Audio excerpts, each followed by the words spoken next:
अस्सलाम वालेकुम। Wise market का तो सबको पता है कि बहुत ज़बरदस्त प्लेटफॉर्म है जहाँ पर बहुत सारी ऑनलाइन शॉपिंग लोग करते हैं और सेलर भी बनते हैं।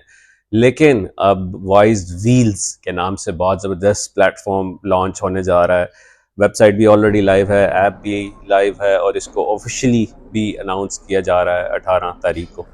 मैं समझता हूँ कि ये बहुत बड़ा इनिशिएटिव है कि जिसमें पाकिस्तान की मज़ीद प्रोडक्ट्स जो हैं वो इस वक्त आप सबके लिए अवेलेबल होंगी। आप इससे अपनी कोई भी हर बंदे के पास आजकल कोई ना कोई गाड़ी ज़रूर मौजूद है ऑलमोस्ट। तो वो गाड़ी ख़रीदना चाहता है, गाड़ी बेचना चाहता है, ऑक्शन करना चाहता है, तो वो इसको इस पे लिस्ट कर सकता है।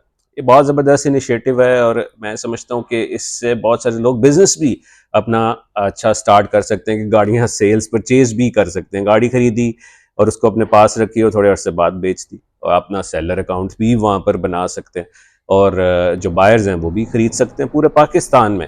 वहाँ पे अगर आप चाहते हैं कि जी इसकी इंस्पेक्शन हो, वेरीफाइड हो, डीलर्स वेरीफाइड हो, वो पूरा एक प्रोसेस है जो कि आपको इस प्लेटफॉर्म पे देखने को मिलेगा। इंशाल्लाह इसको इंटरनेशनली भी स्केल किया जाएगा और पाकिस्तान में एक वाइज व्हील्स के नाम से एक बहुत बड़ा एसेट जो है वो क्रिएट किया जा चुका है और आप इसको बहुत जल्द जो है यूज़ करेंगे। जितने लोग इसको वीडियो को देख रहे हैं वो जल्दी से जल्दी इस प्लेटफॉर्म पे साइन अप करें और इससे फ़ायदा उठाएं।